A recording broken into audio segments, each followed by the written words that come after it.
Hello દોસ્તો, તો આજે આપણે બનાવીશું વઘારેલી ખીચડીની રેસીપી. વઘારેલી ખીચડી બનાવવા માટે મેં અહીંયા એક તપેલીમાં 4 થી 5 મોટી ડાકલી તેલ લીધું છે. તેલ સારી રીતે ગરમ થઈ જાય એટલે આપણે તેમાં થોડી રાઈ નાખીશું અને રાઈ સારી રીતે ફૂટી જાય એટલે આપણે તેમાં 3 થી 4 લીમડાના પાન નાખીશું અને ચપટી હિંગ નાખીશું.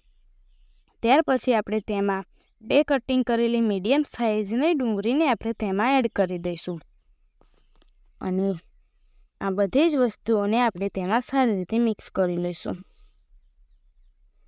તો આપણી બધી વસ્તુ મિક્સ થઈ ગઈ છે. તો હવે આપણે તેમાં 2 કટિંગ કરેલા બટાકા નાખીશું અને બધી વસ્તુઓને આપણે સારી રીતે મિક્સ કરી લઈશું. તમે જોઈ શકો છો બધી જ વસ્તુઓ આપણી સારી રીતે મિક્સ થઈ ગઈ છે.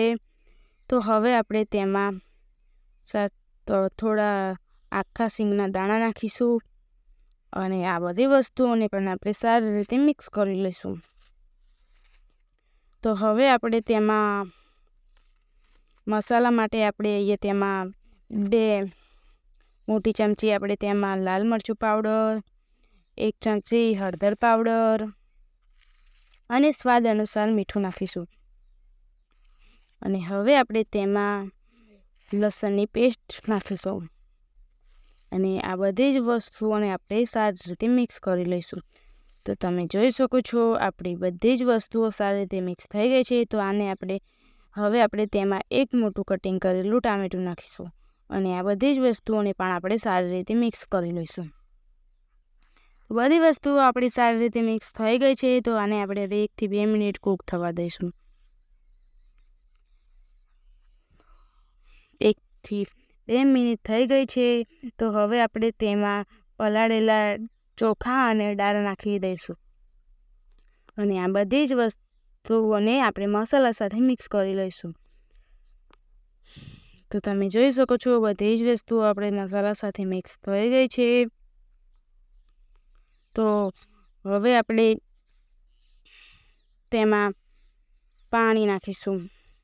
તો મેં અહીંયા પાણીમાં 3 થી 4 મોટા કપ પાણી નાખ્યું છે. તમે જોઈ શકો છો આપણો ખીચડીમાં સરસ એવો કલર આવી ગયો છે. તો હવે આ બધી જ વસ્તુઓને આપણે મિક્સ કરી લઈશું સારી રીતે. તો બધી જ વસ્તુઓ આપણી સારી રીતે મિક્સ થઈ ગઈ છે. તો હવે આપણે આને ઢાંકીને 20 થી 25 મિનિટ સુધી કૂક થવા દઈશું.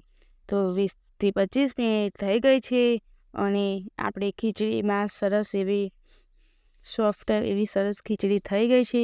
તમે જોઈ શકો છો કે આપણી ખીચડી આ રીતના ઢીલી ખીચડી બની ગઈ છે. તો આપણી ખીચડી સરસ સ્વાદિષ્ટ ખાવામાં તો બની ગઈ છે. તો દોસ્તો તૈયાર છે આપણી વઘારેલી ખીચડી.